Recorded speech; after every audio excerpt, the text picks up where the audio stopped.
The gavel struck. The word fell like thunder. Life. A single word meant to silence a boy forever. The courtroom gasped, but the teenager did not cry. Instead, he reached for the phone and whispered, "Dad, it's done." The man on the other end was not just a father. He was the Attorney General of the United States. The room was heavy with judgment. The marble walls carried whispers of verdicts passed, and the echo of the judge's final words seemed to linger in the air like smoke. Life. It wasn't just a sentence. It was a burial in plain sight, a slow erasure of youth under the weight of law. The boy stood still, shoulders squared but trembling beneath the weight of invisible chains. He was young, too young, many thought silently, but in his eyes burned something that refused to surrender. Around him, the gallery shifted uncomfortably. Some shook their heads. Others looked away, unwilling to meet the gaze of a teenager condemned before his story had even begun. He was black, tall for his age, with the quiet strength of someone who had endured more storms than most grown men. His shirt was neatly pressed, his shoes polished. He carried himself not as a criminal, but as a son who had been taught dignity even in the shadow of despair. He lifted the phone at his side. The chains clinked, and the silence in the courtroom thickened. His fingers shook, but not from fear. With steady breath, he dialed. On the other end, far away in a towering office of marble and glass, a man answered. The Attorney General of the United States. Not just a man of law, not just a symbol of authority, but a father. His voice was calm, but beneath it lay thunder. The boy spoke softly. "Dad, it's done." The father closed his eyes. For a moment, the nation's highest law enforcer was not an official, but a parent. He pictured his son, chains on his wrists, eyes full of fire yet weighed by injustice. And in that moment, silence became the sharpest weapon in the room. The story of how they arrived here was one carved into the boy's very skin. He had grown up in neighborhoods where broken glass littered the sidewalks and sirens sang lullabies in the night.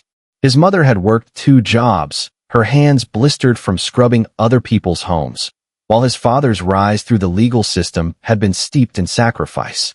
The boy had once dreamed of wearing his father's suits, of standing in his shoes. But dreams became fragile things when every corner of the street whispered suspicion and every mistake was branded permanent. The day trouble came, it wasn't because he sought it. It was because trouble came looking, and the system was all too eager to believe it had found its villain. In that courtroom, his silence spoke louder than any protest. He remembered his father's words. "Dignity is the shield they cannot take from you." And so he stood, still, unshaken, while voices around him labeled him, stripped him, buried him beneath papers and verdicts. Bystanders shifted uncomfortably. Some believed the system had done its duty. Others knew a mistake had been made, but said nothing. The silence of many was a second verdict layered atop the first. But then came the quiet power shift.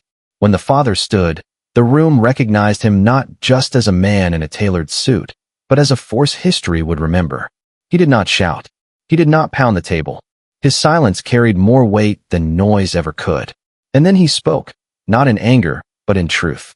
"My son is not a headline. He is not a statistic. He is not disposable. He is the reason I fight every single day." The gallery froze.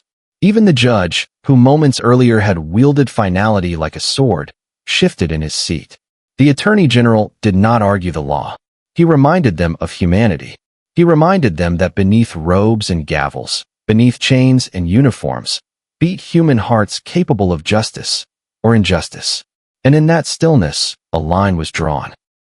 "Silent dignity," he said, "is stronger than any verdict." The boy lifted his head. His eyes met his father's, and though the sentence still hung heavy, something greater stirred in the room: respect. The people who moments before had looked away now found themselves standing. First one, then two, then the entire gallery rose, not in rebellion, but in recognition. In silent solidarity with a boy who refused to bow. The climax was not the sound of chains, but the sight of dignity unbroken. When the gavel struck again, its echo did not carry finality, but fragility. Systems could be flawed. Laws could be bent.